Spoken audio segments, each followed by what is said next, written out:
Just give me liberty, or give me death.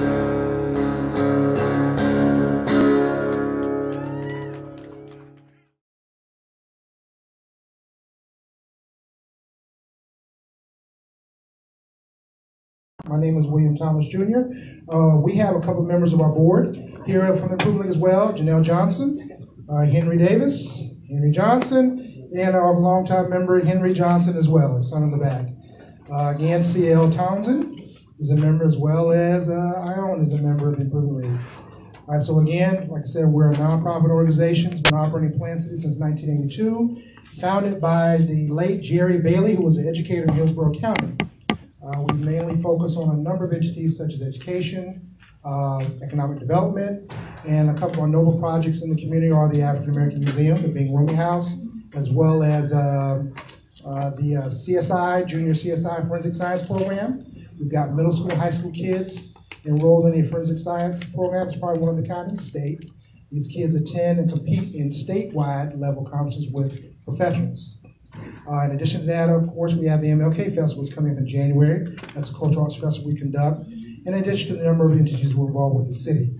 So without further ado, I'm going to move right on along. First to last. So we'll go in that sequence.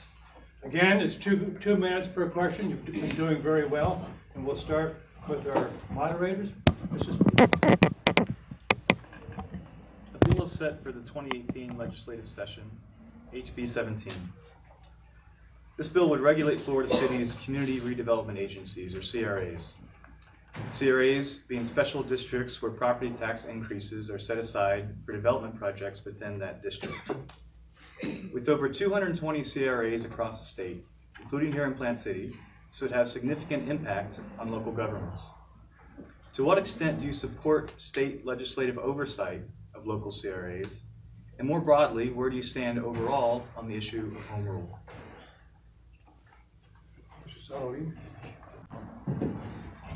Well, again, I think this is an issue which we have with the state, and it comes back to preemption. The state telling local ordinances and cities how they can govern themselves.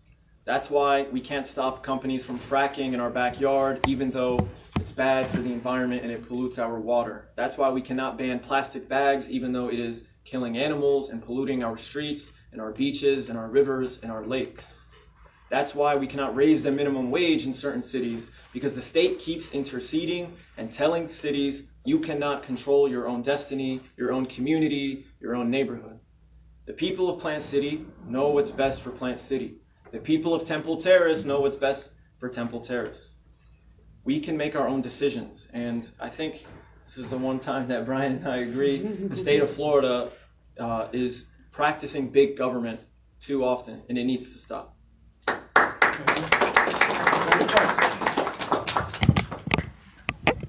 Well, the response is very simple. I agree what I'ma say about Plant City know what's the best for Plant City. Temple Terrace know the best for what's for Temple Terrace. And of course, we got a big portion of Hillsborough unincorporated area. They know what's the best. Now, we need to remind us all the time what is all the best for different people, no, it's the best for the whole community. So it's very important everybody be focused on bring an equal solution for benefit everybody who is on the area. We are involved in private communities. They have this set of rules, and we decide to live with our rules, but we control what we're doing in the community. CRA is important as a key factor so we can create new policy to benefit the whole district, not a small town. Thank you. Thank you. Mr. Zemina. So just like you're hearing, you're probably going to hear kind of a repetitive thing here. Smaller government really knows, the local government knows the people there. It goes from local to state to federal, and that level from greatest to smallest. Oh, you messing up my name tag. And when we look at Tallahassee actually legislating down forced tax breaks on certain areas, the state doesn't know the impact of all these individual local areas. They can't. So when you make one broad, fell swoop legislation, that guarantees that this local market doesn't get the tax revenue it may need to survive. Temple Terrace is one that would be greatly impacted. When you look at that, what Tallahassee can do, that can have a massive detrimental effect to the community. The communities need to look at this themselves. And when you have the community redevelopment agencies, that really gives an unfair advantage to new businesses over existing ones. Personally, I'm a fan of the current businesses that we've got, our local businesses. When you have a pizza shop on a corner, and then to attract additional businesses, you say, hey, you guys don't need to pay as many taxes. What happens? Pizza, pizza, pizza. This guy who was paying taxes is now significantly at a disadvantage to the new businesses. If the market is there for 4 pizza shops, then it'll happen. But that doesn't mean that Tallahassee should be the one saying, hey, we need these 4 pizza shops over here. Because otherwise, they're going to get no taxes and then fail. And what's happened? The community has failed, and the businesses have failed, and the people have failed. It's not right. Thank you. Thank you. Mr. McClure. Community redevelopment agencies stand alone from that House bill to the extent that government shouldn't be involved using taxpayers' dollars to buy land and build. I firmly believe that. I don't think tax money on any level of government. I think we need to micromanage which level's doing it. But I'm a firm believer that free market enterprise, capitalist, if it's a good piece of real estate that's going to be profitable, they're going to buy it and develop it. And if government needs to come in, they're typically paying too much, it's mishandled, and it takes too long to get redeveloped. All at the expense of the taxpayer, your millage is going up. I just think it's a bad idea.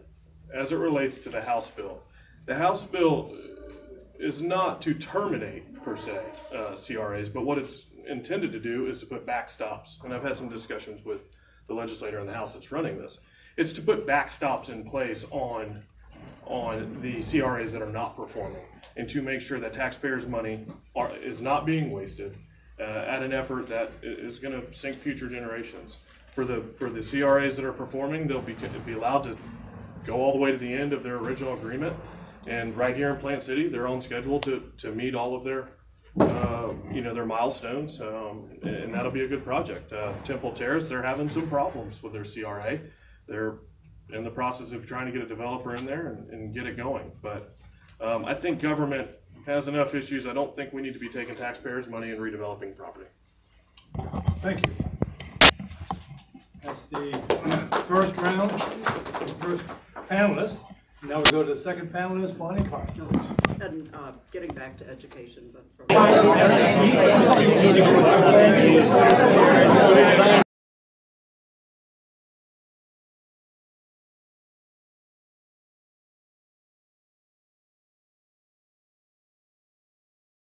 just give me liberty, or give me death.